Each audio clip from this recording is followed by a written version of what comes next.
नमस्कार दोस्तों। आज सुनिए देवर्षि नारद को क्यों बनना पड़ा था एक बार बंदर। श्री नारद बड़े ही तपस्वी और ज्ञानी ऋषि हुए, जिनके ज्ञान और तप की माता पार्वती भी प्रशंसक थी। तभी एक दिन माता पार्वती श्री शिव से नारद मुनि के ज्ञान की तारीफ करने लगी। शिव ने पार्वती जी को बताया कि नारद बड़े ही ज्ञानी हैं, लेकिन किसी भी चीज का अहंकार अच्छा नहीं होता है। एक बार नारद को इसी अहंकार यानी घमंड के कारण बंदर बनना पड़ा था। यह सुनकर माता पार्वती को बहुत आश्चर्य हुआ। उन्होंने श्री शिव भगवान से पूरा कारण जानना चाहा। तब श्री शिव ने बतलाया, इस संसार में कोई कितना भी बड़ा ज्ञानी हो, लेकिन श्री हरि जो चाहते हैं वो उसे बनना ही पड़ता है। नारद को एक बार अपने इसी तप और बुद्धि का अहंकार हो गया था। इसलिए नारद को सबक सिखाने के लिए श्री विष्णु को एक युक्ति सूझी। हिमालय पर्वत में एक बड़ी पवित्र गुफा थी। उस गुफा के निकट ही गंगा जी बहती थी। वह परम पवित्र गुफा नारद जी को अत्यंत सुहावनी लगी। वहां पर के पर्वत, नदी और वन को देखकर उनके हृदय में श्री हरि विष्णु की भक्ति अत्यंत बलवती हो उठी और वे वहीं बैठकर तपस्या में लीन हो गए।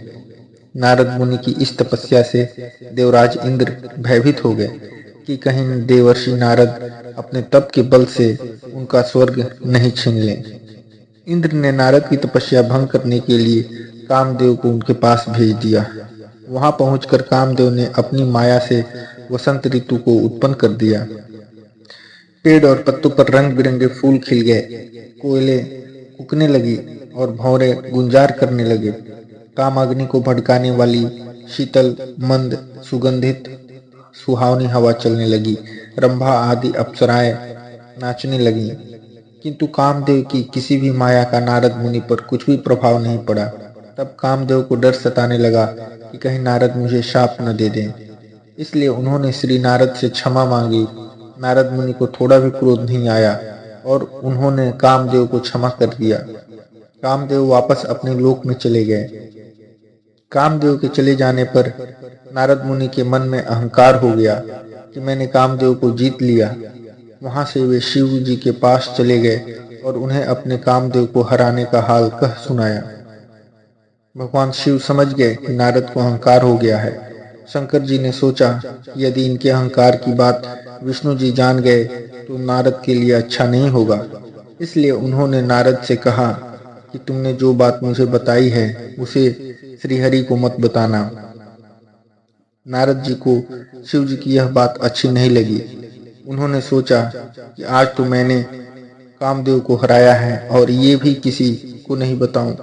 नारद जी क्षीर सागर पहुंच गए और शिव जी के मना करने के बाद भी सारी कथा भगवान विष्णु को सुना दी। भगवान विष्णु समझ गए कि आज तो नारद को अहंकार ने घेर लिया है। अपने भक्त के अहंकार को वे सह नहीं पाते। इसलिए उन्होंने अपने मन में सोचा कि मैं ऐसा उपाय करूंगा कि नारद का घमंड भी दूर हो जाए और मेरी लीला भी चलती रहे। नारद जी जब श्री विष्णु से विदा होकर चले तो उनका अभिमान और भी बढ़ गया। इधर श्री हरि ने अपनी माया से नारद जी के रास्ते में एक बड़े ही सुंदर नगर को बना दिया। उस नगर में शील निधि नाम का वैभवशाली राजा रहता था। उस राजा की विश्व मोहिनी नाम की बहुत ही सुंदर बेटी थी, जिसके रूप को देखकर लक्ष्मी भी मोहित हो जाएं। विश्व मोहिनी स्वयंवर करना चाहती थी, इसलिए कई राजा उस नगर में आए हुए थे। नारद जी उस नगर के राजा के यहाँ पहुंचे तो राजा ने उनका पूजन करके उन्हें आसन पर बिठाया। फिर उनसे अपनी कन्या की हस्त रेखा देखकर उसके गुण दोष बताने के लिए कहा। उस कन्या के रूप को देखकर नारद मुनि वैराग्य भूल गए और उसे देखते ही रह गए। उस कन्या की हस्त रेखा बता रही थी कि उसके साथ जो विवाह करेगा वह अमर हो जाएगा। उसे संसार में कोई भी जीत नहीं सकेगा और संसार के समस्त जीव उसकी सेवा करेंगे।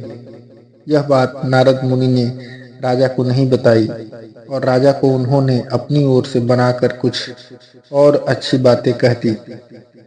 अब नारद जी ने सोचा कि कुछ ऐसा उपाय करना चाहिए कि यह कन्या मुझसे ही विवाह करे। ऐसा सोचकर नारद जी ने श्री हरि को याद किया। और भगवान विष्णु उनके सामने प्रकट हो गए। नारद जी ने उन्हें सारी बात बताई और कहने लगे, हे नाथ, आप मुझे अपना सुंदर रूप दे दो ताकि मैं उस कन्या से विवाह कर सकूं। भगवान हरि ने कहा, हे नारद, हम वही करेंगे जिसमें तुम्हारी भलाई हो। यह सारी विष्णु जी की ही माया थी। विष्णु जी ने अपनी माया से नारद जी को बंदर का रूप दे दिया। नारद जी को यह बात समझ में नहीं आई। वो समझे कि मैं बहुत सुंदर लग रहा हूँ। वहां पर छिपे हुए शिव जी के 2 गणों ने भी इस घटना को देख लिया। ऋषि राज नारद तत्काल विश्व मोहिनी के स्वयंवर में पहुंच गए और साथ ही शिव जी के वे दोनों गण भी ब्राह्मण का रूप बनाकर वहां पहुंच गए। वे दोनों गण नारद जी को सुनाकर कहने लगे कि भगवान ने इन्हें इतना सुंदर रूप दिया है कि राजकुमारी सिर्फ इन पर ही रिझेगी। उनकी बातों से नारद जी मन ही मन बहुत खुश हुए। स्वयं भगवान विष्णु भी उस स्वयंवर में एक राजा का रूप धारण कर आ गए। विश्व मोहिनी ने कुरूप नारद की तरफ देखा भी नहीं और राजा रूपी विष्णु के गले में वरमाला डाल दी। मोह के कारण नारद मुनि की बुद्धि नष्ट हो गई थी। राजकुमारी द्वारा अन्य राजा को वरमाला डालते देख वे परेशान हो उठे। उसी समय शिव जी के गणों ने ताना कसते हुए नारद जी से कहा, जरा दर्पण में अपना मुंह तो देखिए। मुनि ने जल में झांक कर अपना मुंह देखा और अपनी कुरूपता देखकर गुस्सा हो उठे। गुस्से में आकर उन्होंने शिव जी के उन दोनों गणों को राक्षस हो जाने का शाप दे दिया। उन दोनों को शाप देने के बाद जब मुनि ने एक बार फिर से जल में अपना मुंह देखा तो उन्हें अपना असली रूप फिर से मिल चुका था। नारद जी को अपना असली रूप वापस मिल गया था, लेकिन भगवान विष्णु पर उन्हें बहुत गुस्सा आ रहा था, क्योंकि विष्णु के कारण ही उनकी बहुत ही हंसी हुई थी। वे उसी समय विष्णु जी से मिलने के लिए चल पड़े। रास्ते में ही उनकी मुलाकात विष्णु जी, जिनके साथ लक्ष्मी जी और विश्व मोहिनी भी थी, से हो गई। उन्हें देखते ही नारद जी ने कहा, आप दूसरों की खुशियां देख नहीं सकते। आपके भीतर तो ईर्ष्या और कपट ही भरा हुआ है। समुद्र मंथन के समय आपने श्री शिव को बावला बनाकर विष और राक्षसों को मदिरा पिला दिया और स्वयं लक्ष्मी जी और कौस्तुभ मणि को ले लिया। आप बड़े धोखेबाज और मतलबी हो, हमेशा कपट का व्यवहार करते हो। हमारे साथ जो किया है उसका फल जरूर पाओगे। आपने मनुष्य रूप धारण करके विश्व मोहिनी को प्राप्त किया है, इसलिए मैं आपको शाप देता हूँ कि आपको मनुष्य जन्म लेना पड़ेगा। आपने हमें स्त्री से दूर किया है, इसलिए आपको भी स्त्री से दूरी का दुख सहना पड़ेगा। और आपने मुझको बंदर का रूप दिया, इसलिए आपको बंदरों से ही मदद लेना पड़ेगा। नारद के शाप को श्री विष्णु ने पूरी तरह स्वीकार कर लिया और उन पर से अपनी माया को हटा लिया। माया के हट जाने से अपने द्वारा दिए शाप को याद करके नारद जी को बहुत दुख हुआ, किंतु दिया गया शाप वापस नहीं हो सकता था। इसलिए श्री विष्णु को श्री राम के रूप में मनुष्य बनकर अवतरित होना पड़ा।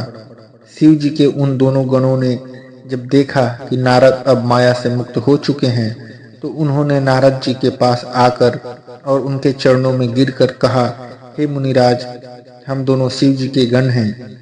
हमने बहुत बड़ा अपराध किया है, जिसके कारण हमें आपसे शाप मिल चुका है। अब हमें अपने शाप से मुक्त करने की कृपा करें।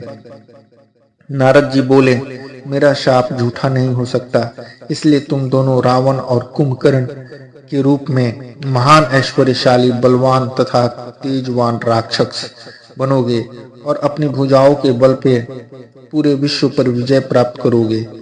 उसी समय भगवान विष्णु राम के रूप में मनुष्य शरीर धारण करेंगे। युद्ध में तुम दोनों उनके हाथों से मारे जाओगे और तुम्हारी मुक्ति हो जाएगी। तो दोस्तों, ये थी आज की कहानी। इसी क्रम में लेकर आएंगे और भी रोचक एवं ज्ञानवर्धक कहानियां। अगर कहानी पसंद आए तो लाइक करें, शेयर करें और कहानी सुनिए चैनल को सब्सक्राइब करें। धन्यवाद।